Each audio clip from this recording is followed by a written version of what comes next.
Welcome to Shop Talk by Elevated Stylist with your hosts Sonia and Jody. We're here to bring you open and honest conversations, education, tools, and opportunities to learn and grow, featuring guests, coaches, experts, and thought leaders in the hair industry. Shop Talk is the junction of hair, business, and wellness, where we literally talk shop. Be sure to join us for new weekly episodes.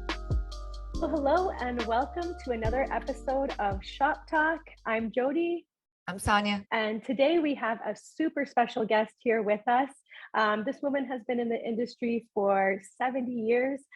She started in 1954. So we have the privilege of talking to 7 decades of industry knowledge and experience. So we are so excited to welcome Bettina Roth. Hi, Bettina. Hello, everybody. This is really exciting. Yes, honestly, Bettina, you have done and contributed so much to our industry. You started the education platform Color Connection. You still do hair color. You are still educating and coaching in the industry. You've worked with Redken and so many other manufacturing distributors. And honestly, the list just goes on and on and on. And we're going to list all of those amazing things in our bio down so you guys can check those out. But we thought that we would just go into kind of getting to know Bettina a little bit. So yeah, we would love to get to know a little bit about you. Yes, so you want to know where I started, maybe? Yes, that would be awesome. I never wanted to be a hairdresser, you know. This was not my calling. My father was a hairdresser. He was a very domineering man, but he was a great artist. However, I didn't want to go into that business. I watched him work so hard, and I thought, no, not for me. I want to become a doctor in chemistry. Well, guess what? In those days, girls were supposed to get married, have children. They didn't have careers. So I said, no, then I won't do anything. And so my dad at the time said, no, you come into the salon and you're going to become a hairdresser. And that's how it all started. And I really hated it. I hated it with a passion. And I wasn't good at it either. My father was a person that could cut hair with the right hand and with the left hand. Not me. No way. And then all of a sudden, one day, I sort of discovered that there was a chemistry and physics aspect to it. And so it all changed. Because the hair strand, that was physics. And of course, what you were doing to the hair was basically chemistry. Starting with the shampoo already, you know. So that's how I started. And so I'm a colorist, and I've been dying to ask you, what was hair color like in the 1950s? Like, how is it different from the hair color we have today? Well, first of all, we had very few colors. The first one was, what was it called? It was made by L'Oreal, and it was liquid. There were not many shades. I mean, dark brown, mid brown. That was about it. And not too many people got colored. But then one of the things that came about was the bleach. And that started to become popular. Not only were we bleaching hair like with peroxide and ammonia, they also started bleaching. They also discovered a bleaching powder. And highlights came about. Now, the highlights we did in those days, they were actually all balayage. Everything was balayage. The cap came way later. And but what we started to do more than anything else, you know, was first of all, we started also to do quite a bit of perms. Now, it wasn't the cold perm then. It was a perm with things that, strings attached. Looked like you were going to get Smelled very bad. electrocuted. Yeah, almost. What you mostly did really in those days were wash-in sets and comb outs. People came every week, and in between they even came to get you to comb the hair back out again. And when I came to Canada, actually in the 60s, early 60s, I mean, we were doing wash-in sets on a standing basis. It was like a social event, the same ladies were there every week, etc. We got all of $2.50 for it. Oh man, those were the days. Yeah. The haircut was $2.50. The perm started at $10. All that extra work you have to get paid for, right? It was a great time.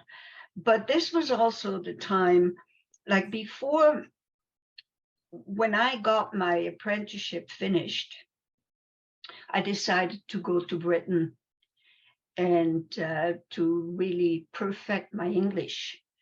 Because over in Europe, in order to really make money in the hairdressing business, you had to cater to the tourist. And so they were the Americans. So English was a must. And that's how I ended up in England. But my focus, since I wasn't really a great artist, I really was fascinated by the film industry.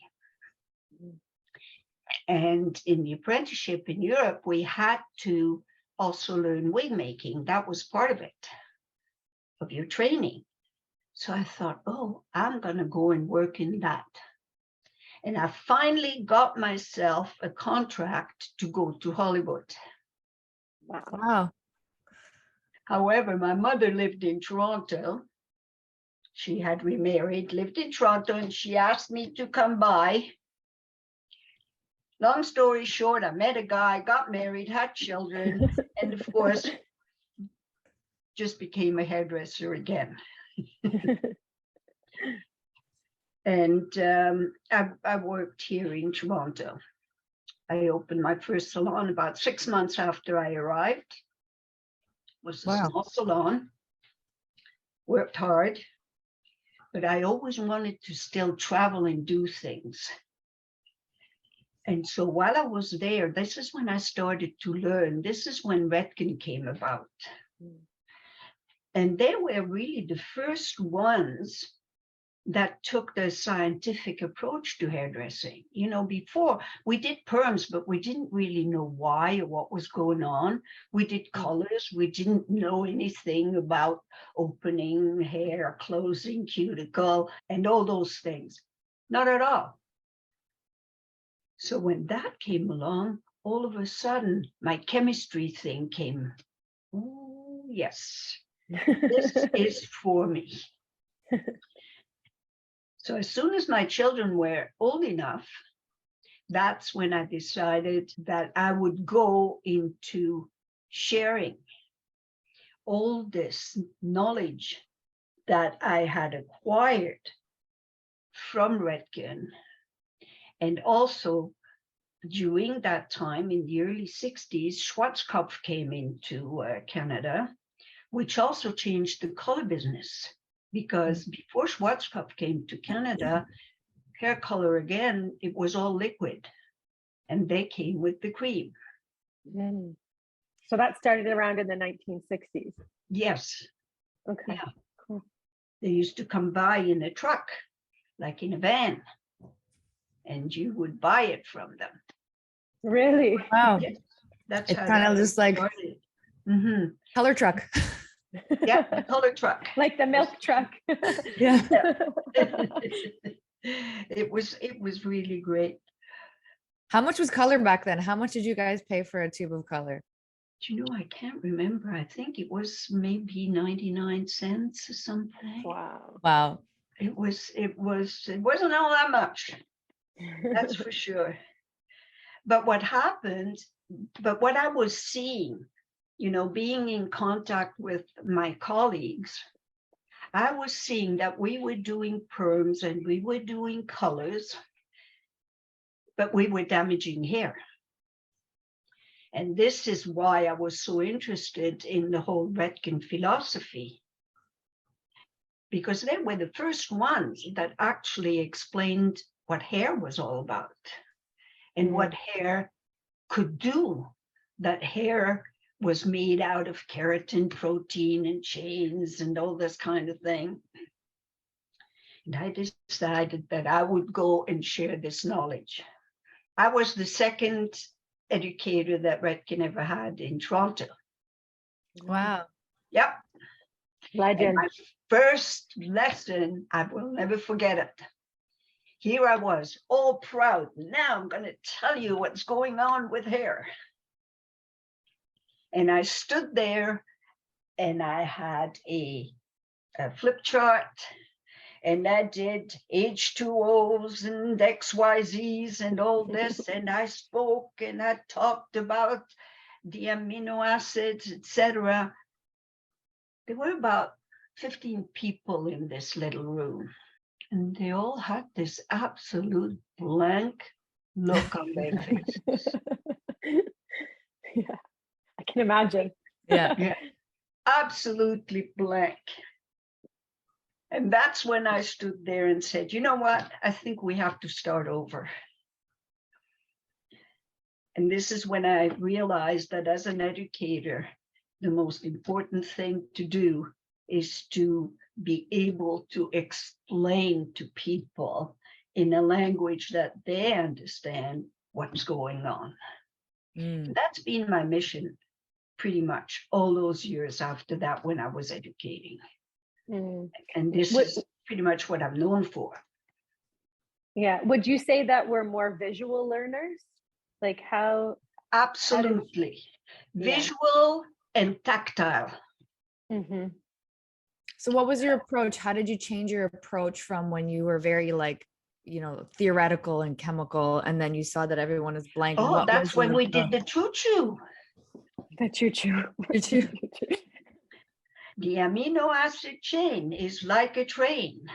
Each amino acid is a train, what do you call it? A wagon. Like a caboose. Mm-hmm. Yeah, a caboose. And it is attached. They're attached to one another to make a complete train. I started going into these kinds of things, and in color, it was the same thing. We started teaching color. Redken brought out a color. It was a liquid gel color. And that was the first one. And there again, you had your black coffee, and then you had your milk, and you made these mixtures to show that this is level 10, this is level 1. And those are the things that I found were the best ways to teach. However, the type of hairdresser at that time was a completely different type than what we have now. Tell us more about it. In those days, this was the kind of trade that somebody that couldn't really study could easily get, make money with, even have children and go back to it. And there was not much emphasis at all about, the interaction of the chemistry, the human body, the whole well-being of people. It was just doing hair. Whether it was artistic or whether it wasn't, it was just doing hair. But as time progressed, with all the discovery in science, we found out that basically the people that are getting into this industry are a lot more educated. Now you have hairdressers that have university degrees. They want to know more. They're also very artistic.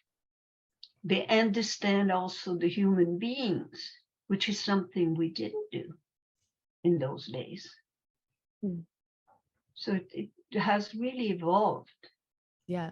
Even when we started, which was like almost 20 years ago, it was very much, oh, you're a hairdresser type Yeah. of thing. And it was like, even seeing that in the last 20 years, now it's like kind of a prestigious career to have, because they're like, we're so valued. Hairdressers are so valued from people, especially after the last 2 years of not having access to them. So it's been, even, I can only imagine what it was like back in your days, but even and since when we started, it has changed tremendously how people look at hairdressers, and even the type of people who are getting into the industry have become, like you said, university degrees, people who are artists, second careers, people in their like later 30s getting into hair after having a completely other career, which has been quite interesting to experience. Yeah, and I think what we've also learned through the years is that we are not running a sort of a hobby shop. We're running Great way. businesses, you know, Yeah. because in the old days, and I still see it actually in some salons, you know, your clients or your guests are like your friends. Mhm. They don't like something, and if they go, oh my God, it's a personal offense, they forget that it's actually a business. It's like going to the butcher. If I like this guy's meat better than that guy, I'm going to go to that one for a change. Mhm. And we have to look at it as if it is just a business. That's Mhm. one. The other one too is much more awareness of us being in touch physically with a human, the human skin, the human's hair, which means we also are much more aware of things like sensitivities, allergies, things that years ago nobody even talked about it. Mhm. Oh yeah, we're asking about medications and That's traumas, right. and we're literally we wear so many hats as a Well, hairstylist. yes, We're it's such doctors an and interesting therapists and trade. It's an yeah. amazingly interesting trade, and it keeps evolving. You know, Mhm. every day you still learn. I still take courses all the time. Yeah. I think that's where your love comes, right? When you really truly love something, you will continue to re-educate and reinvest into it so that you're keeping yourself stimulated, you're keeping yourself in Yeah. growth form, you know? Well, what I learned, there's one thing I did learn from my father, and that was if you're passionate about something, money will come automatically. Mm. Okay. If you're not passionate and you're just doing hair to make money, you should get out of it. Mhm. So true. Yes, yeah, it's very true. Yeah. Because you don't make a lot of money in the beginning. You're in the beginning stages of your career, you're learning so much and you're assisting and you're becoming a new talent. Your prices are much lower. You're working a lot of hours and you feel like you have to love it. In that Mhm. Yes. stage is like it's like your test. That beginning part of your career is your test. Like, can you last past a year and a half of grinding and assisting and getting people coffees and shampooing and blow drying and not talking to people, maybe not making a lot of money, only to be able to get your hands on a head of hair finally on your own? If that you Right. can do, Yeah. you will survive in this industry, and you will actually thrive because you'll have that mindset of being like, if I can get past this, I can do anything. Yes, you do. I mean, I've gone to schools many times also to go and talk about it, because often in the schools, what used to happen, and I haven't been over the last 5 or 10 years, so I don't know what the philosophy is now, but in the schools, you know, the people that would take the hairdressing course would think, okay, now I'm a hairdresser, I'm a star.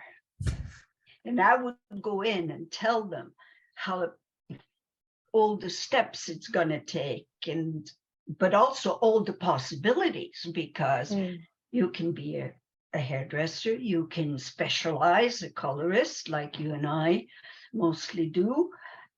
You can go and work for a manufacturer, you can go on the road, you can be a star on a stage, anything you want. The world is your oyster. But there is, like you said, the steps, the patience. Yeah. And yes, somebody has to clean the shop. Yeah. Everybody takes their turn. Are you guys listening? Everybody has to clean the shop. That's right. Bettina, tell us what's the secret to the long-lasting career in the beauty business? Because you've been in this industry for almost 70 years. So please, like, give us some of your secrets that are takeaways that maybe some of us want to be in this industry for the next 50 years. First of all, a passion. Secondly, a curiosity to always try to find out what's new, what's coming. Whether it is on the chemical end of things or the artistic end of things. What else? I really have to think now. Why? You can't. I know, it's one of those questions. You know, yeah. Listen, get a bunch of hairdressers together for lunch. What do they talk about?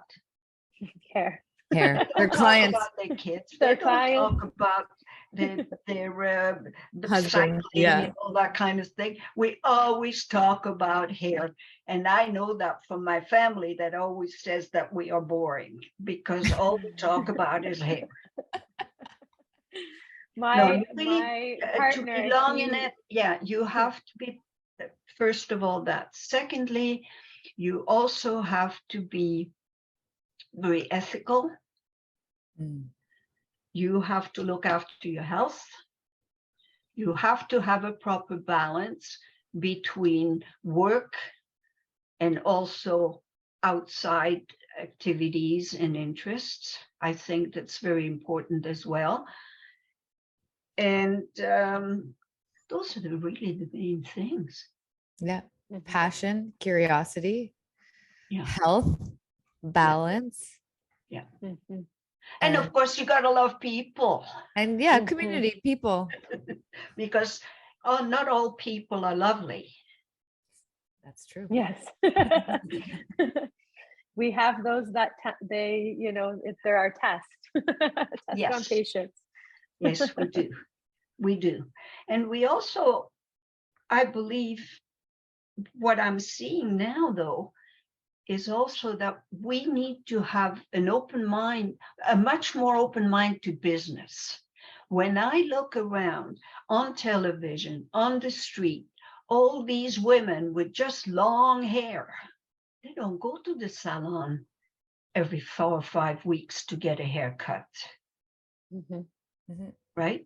It's not good for business. Yeah. We have to change these things. Important. We have to make the trends. Ooh, even better. I like that. That's why, because we were just following the trends of the people on the street. And I speak to some of my colleagues still, business owners, and they're all saying the same thing. You get a balayage, you don't need the color for 3 years if you don't want it. So I think our mindset has to also be that we are in business. Besides being artists, whether we artists in color or whatever, we are in business.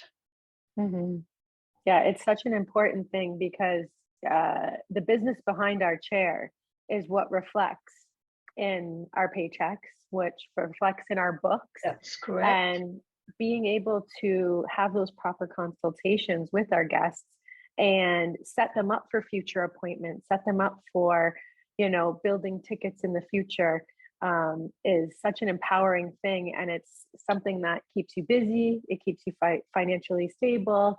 But it is a big thing that I think we're still lacking. And this is one of the things that Sonia and I are always talking about in our podcasts and on all the teachings that we do, is really having that business mindset and having that balance between artistry and business. And even if you're dealing in long hair, come on, let's do more treatments. Yep. Get them hooked on looking after that long hair at least.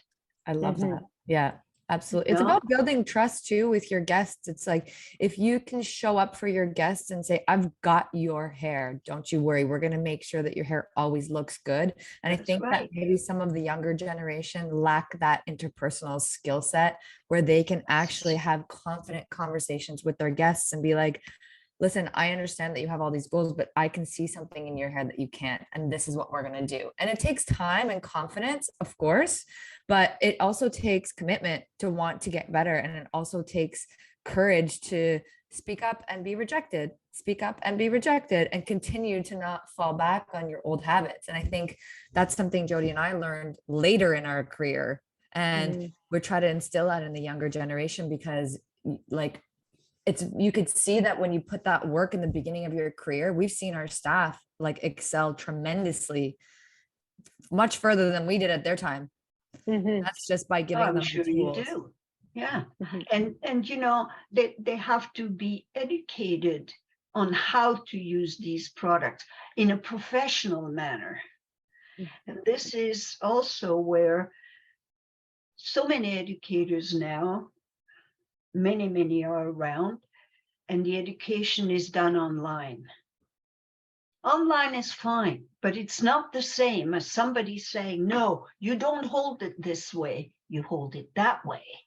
You know, somebody that can physically show you and correct you, even in movements, in postures, in how you stand behind the chair, in how you talk to a client, that you don't stand up here and she sits down there. All these little things that I find are very important in being successful and making clients so comfortable that they're totally loyal. Yeah, that's exactly what it is. Yeah. Drop the mic, Bettina. What's that? So just drop the mic. You just said it. You just laid it out all on the table for us. That's amazing. I love that. But it's so good. It's so refreshing to hear this from someone that has had the hands in the industry and their eyes and their heart and their feet in the industry for like more decades than we've been alive. And to know that these teachings are timeless. These teachings are actually timeless. And it comes down to the people that we are. It comes down to the things that we believe in and the values that we have for this professional career. It's not a hobby, it's a career. And even though it's rooted in like chemistry and artistry, but at the end of the day, it is business. And I love that you approached it in that manner. Yeah, that's right. And when it comes to trends, you know, they all come back. As you know, in the 70s, we had the mullet. Hey, it's back. Okay, you know? it's back. Yeah. It's back. So it's back. we always love to end our chats with a real tea. So a truth, a tip, or a takeaway. What can you tell our listeners, something that you would want to share with them? I would want to share with them, please be in contact with your colleagues, because they're the ones that elevate you. They're the ones that share the knowledge with you. Share what you know, because don't keep it bottled in just for yourself, because it's together that we get big and we grow and things stay interesting. Yes. That was just like music to my heart. Yeah. Love that. Too. Thank you, Bettina. It's been such a pleasure to chat with you. I wish we had 30 more hours, and we'd love to have you back on our show another time so we can continue these chats. That would be fun. Yeah, for sure. Evolution of hair color. Yeah. We're going to leave all of Bettina's information in the show notes so you can connect with her and reach out to her just like we have, and continue the chats. Thank you so much, Bettina. Thank you. Thank you for having me. This has been a big privilege for an old girl. Oh, no, it's been a privilege for us. Yes, the privilege is all ours. Thank you. Okay, thank you very much. Thank you for tuning in, and be sure to join the party on our social channels. And if you have any questions, you can reach out via email at hello@elevatedstylist.com. We'd love to hear from you.